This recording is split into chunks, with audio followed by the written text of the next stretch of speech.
राधे राधे दोस्तों, जय श्री कृष्णा। दोस्तों, क्या आप जानते हैं कि मकर संक्रांति के पावन दिन यानी केवल 9 चीजों का दान कर दिया जाए तो घर में बरकत, सुख, समृद्धि और धन की कभी कमी नहीं होती। शास्त्रों में कहा गया है कि इस दिन किया गया दान 100 गुना फल देता है और सूर्य देव स्वयं प्रसन्न होकर कृपा बरसाते हैं। कौन सी हैं वे 9 शुभ वस्तुएं? किस समय और किसे दान करना चाहिए और कौन सी छोटी सी भूल दान का पुण्य कम कर देती है?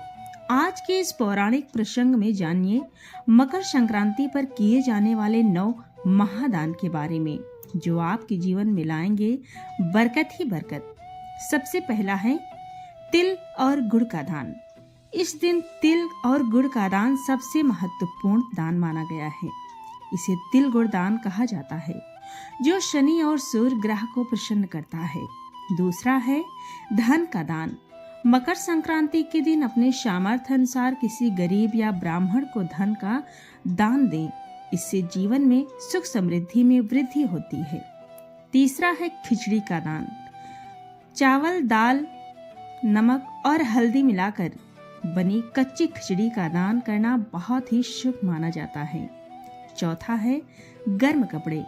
मकर संक्रांति का त्योहार सर्दियों में आता है, इसलिए जरूरतमंदों को कंबल, ऊनी कपड़े या जूते चप्पल दान करने चाहिए। इससे राहु और शनि के दोष कम हो सकते हैं। पांचवा है घी का दान।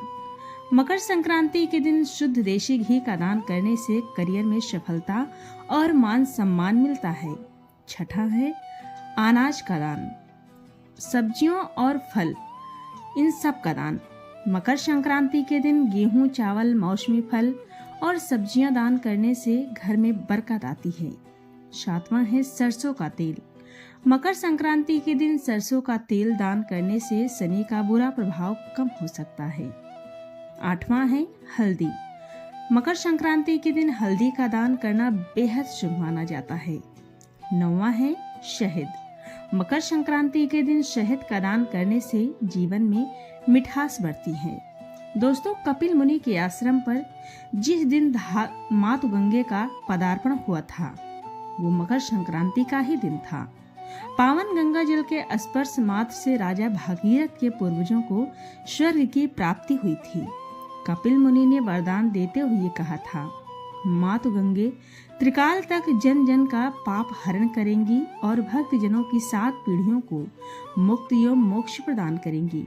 गंगा जल का स्पर्श, पान, स्नान और दर्शन सभी पुण्यदायक फल प्रदान करेगा। महाभारत में भीष्म पितामह ने सूर्य के उत्तरायण होने पर ही स्वेच्छा से शरीर का परित्याग किया था। उनका श्राद्ध संस्कार भी सूर्य के उत्तरायण गति से हुआ था।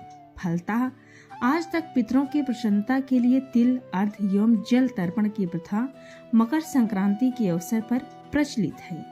सूर्य की 7वीं किरण भारतवर्ष में आध्यात्मिक उन्नति की प्रेरणा देने वाली है।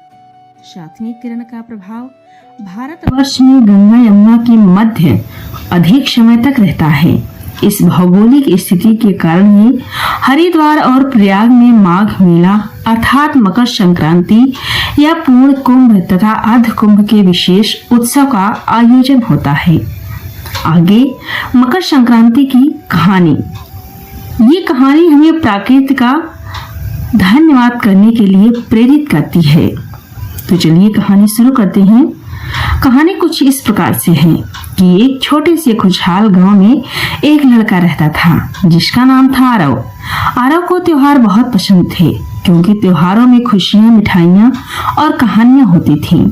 एक सर्दी की सुबह 13 जनवरी को आरव ने अपनी माँ को रसोई में हलचल करते हुए देखा। वो एक बड़े खाने की तैयारी कर रही थी।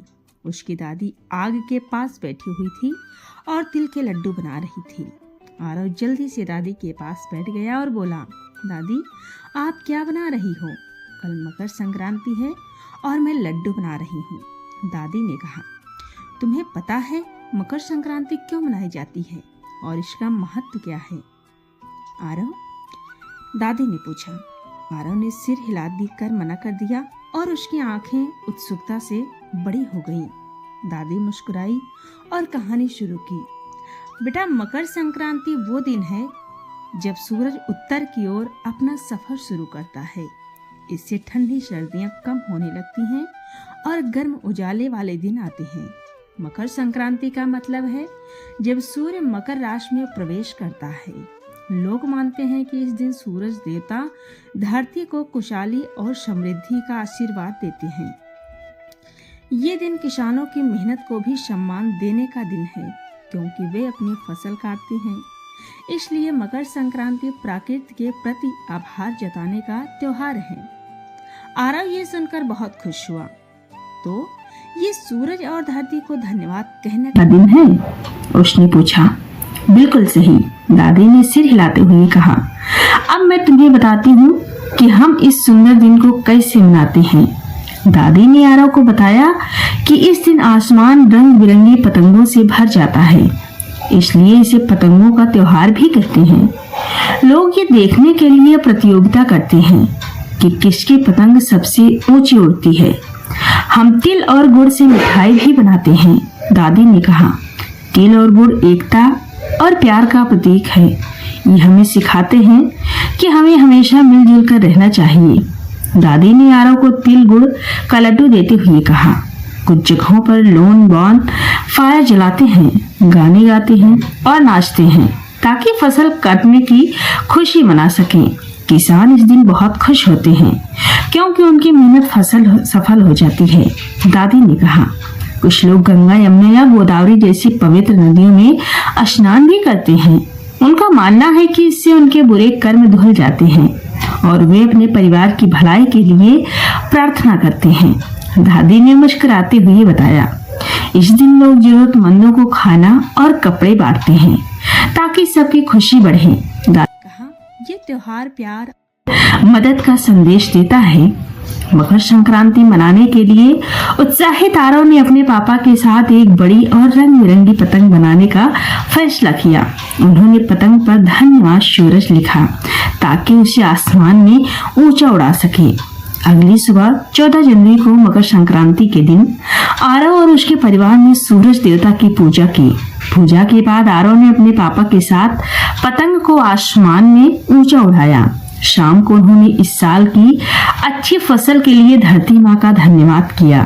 जैसे ही सूरज ढला, आरव ने अपनी दादी की ओर देखा और कहा, अब ये मेरा सबसे पसंदीदा त्योहार है। ये खुशी और आभार से भरा हुआ है। इस तरह आरव और उसके परिवार ने प्यार, हंसी और ढेर सारी सीख के साथ मकर संक्रांति का जश्न मनाया। ये दिन उनके लिए यादगार बन गया। मकर संक्रांति की अगली पारिवारिक कथा है। गांव के किनारे एक छोटा सा घर था। उस घर में रहते थे दादाजी, दादी, उनका बेटा रमेश, बहू सीता और 2 बच्चे। घर में सब कुछ था, अन्न, धन, छत, पर आपसी प्रेम और संवाद की कमी थी। मकर संक्रांति का पावन दिन आया। दादी ने सुबह सुबह उठकर कहा, आज खिचड़ी बनेगी, तिल गुड़ का दान होगा और सूर्यदेव को अर्घ्य दिया जाएगा। लेकिन बहू सीता बोली, माँ जी, रोज रोज ये सब करने से क्या होता है? आजकल जमाना बदल गया है। दादी चुप हो गई। दादाजी ने कुछ नहीं कहा, बस गहरी सांस ली।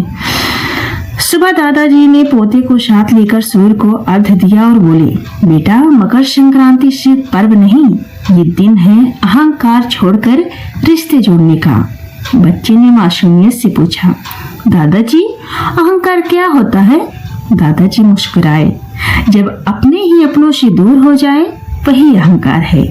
दोपहर तक दादी ने खुद खिचड़ी बनाई। घर में उसकी खुशबू फैल गई। तभी दरवाजे पर एक गरीब बुजुर्ग आया और बोला, माँ, आज मकर संक्रांति है, थोड़ा अन्न मिल जाए तो सूर्य देव खुश होंगे। सीता ने झुंझला कर कहा, हर त्योहार पर आ जाते हैं। लेकिन दादी ने प्रेम से उसे खिचड़ी दी। बुजुर्ग ने आशीर्वाद दिया, बेटी, तुम्हारे घर में सदा बरकत रहे। शाम होते होते सीता का मन बदल गया। उसे याद आया कि कैसे दादी बिना किसी अपेक्षा के लिए सबके लिए करती है। सीता दादी के पास आई और बोली, माँ जी, मुझसे गलती हो गई। आज समझ आया कि पर्व सिर्फ रस्म नहीं, परिवार को जोड़ने का माध्यम है। दादी की आंखों में आंसू आ गए। रात को सबने मिलजुल कर तिल और गुड़ खाया।